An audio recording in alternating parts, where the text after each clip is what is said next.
What is the biggest lie America tells its people? That America is for the people by the people. And we know the names of those people. That's why I never say this is a country of freedom. It's fixed freedom. I wanted to write about praising the endless invasions of American troops into small countries, but your answer is many times more better than this. Your comment must go gold. That its education system teaches people to use apostrophes correctly. I like your humor. You forgot a period in your sentence. Should have written I like your humor. I like y'all humor? My all's humor. That the Constitution doesn't give you the right to a trial by jury for petty crimes. On the contrary, the Sixth Amendment is quite clear that the right applies to all criminal prosecutions. In all criminal prosecutions, the accused shall enjoy the right to a speedy and public trial, by an impartial jury of the state and district wherein the crime shall have been committed. But the Supreme Court long ago decided that if the potential sentence is less than 6 months, then you have no such right to a trial by jury.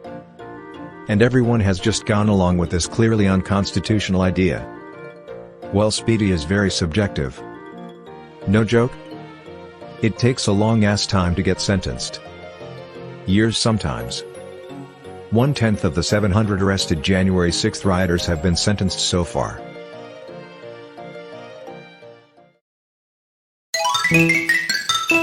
Politicians care about you. I like to say that it's fine to vote for a party because you think it's better than the other one.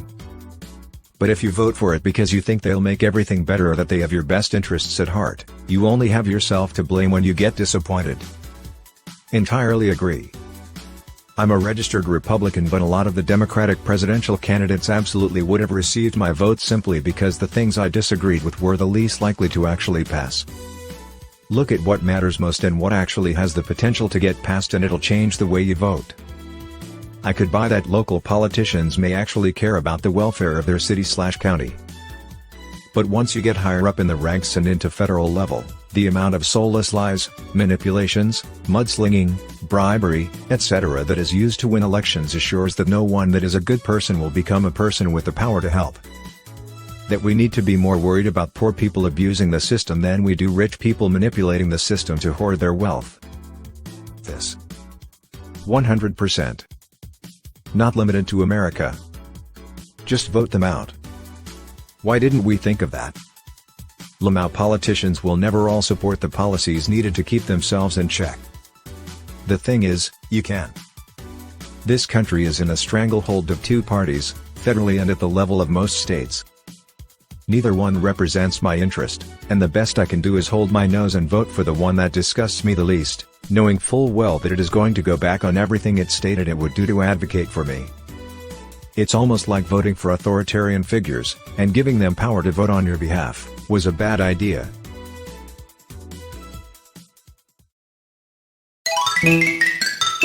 All military personnel are heroes. I'm a Navy veteran.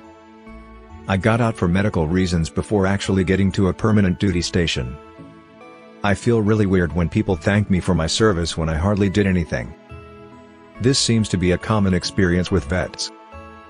My brother is a vet, and when people thank him for his service he usually says thank you for paying your taxes. I like that. I may start saying that. That the wars they wage are for moral reasons and not to line the pockets of the lobbyists. People never talk about how the war in Iraq and Afghanistan were the most privatized wars in history. The US military paying insane amounts of money to private companies that they are perfectly capable of doing themselves at a much cheaper price. Things like doing the soldiers' laundry, and shipping supplies to base. It's also weird how no one really talked about how one of the largest contractors for a lot of that work was Halliburton. The person who pushed for those wars and was VP was literally their CEO before becoming VP. Trump was a terrible president. But sometimes I think the Bush W admin still may have been worse. Our enemies are innovative and resourceful, and so are we. They never stop thinking about new ways to harm our country and our people, and neither do we.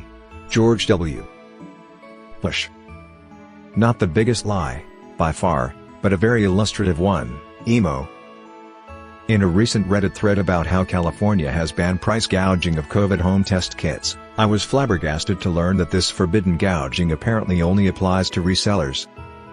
It seems to be accepted that original sellers/manufacturers already do quite a bit of gouging of their own, seeing that tests over there are about 5x as expensive as they are around here.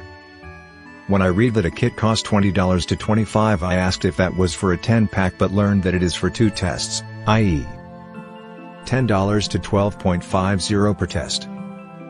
Around here a single antigen test costs €1.75 at Aldi, about $2.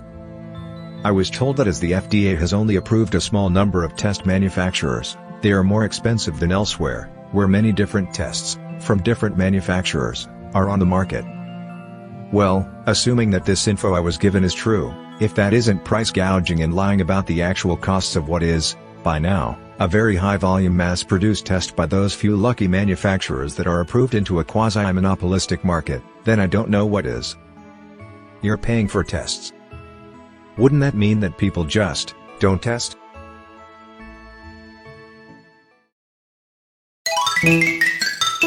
That it's the best, most free country in the world.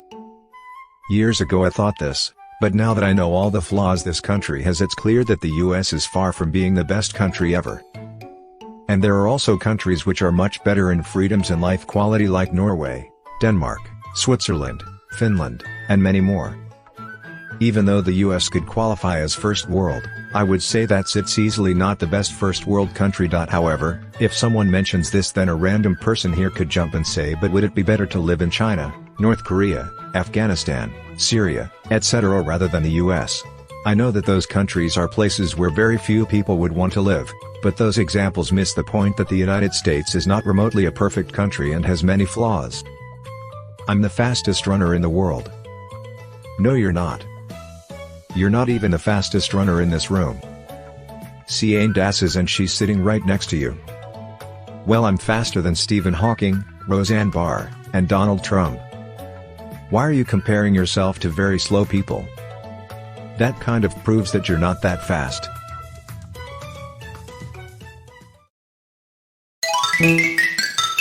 That's why they call it the American dream, because you have to be asleep to believe it. George Carlin. It's funny and yet accurate. This guy was so ahead of the time. Work hard, get rich. That this is the #1 country for women's rights. We have a long way to go in many ways, and it varies wildly depending on where you live in the US. That we cannot afford healthcare for all. We absolutely can.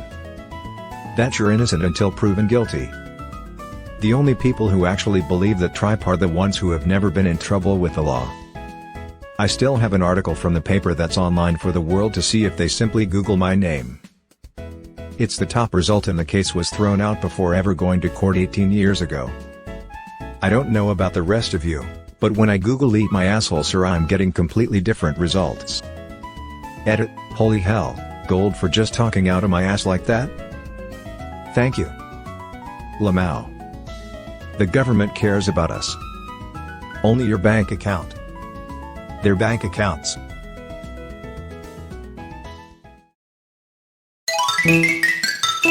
That it's the land of the free. Have highest prison population, both absolute numbers and per capita, on the planet. Brag about how free you are. Pick one. Damn, they have the highest incarceration rates per capita as well as in total? That's crazy considering there's a few countries who have way more citizens than America does. Also considering at least one of those countries is famously authoritarian. That your vote matters. That our freedoms are unique lol. Yup. New Zealand usually ranks as the most free country on earth. USA sometimes makes the list. That the rich are job creators and we can't afford free health care, education and a living wage like every other first world country, and you don't deserve it anyway. Yet they can afford the military every year. A huge chunk of our bloated military budget goes straight into waste projects. The Pentagon itself has actually repeatedly begged Congress to stop forcibly buying them weapons and vehicles they don't need or have the infrastructure to maintain anymore. All for Halliburton. That the army are sent overseas to fight for their freedom. The last time we actually defended our country/freedoms was World War II. The rest were against communism, oil, and a 20-year-long war for 3 buildings. Nukes defend our freedom. The military defends our economic interests. That's not fair at all. It was 3.5 buildings. Everything is fine. Everything about the Middle East. Icker. I hate how we were taught that it's all just wars and terrorists there. Despite the problems in Middle East, the people there are super kind and friendly. And it's laughable, but you do grow up in America with the idea that the Middle East basically looks like Tatooine. Instead, the countries have beautiful mountains and geography. The Fertile Crescent is named so for a reason. Right? On the other hand, Tunisia looks strikingly like Tatooine in places. I wonder why. Smile.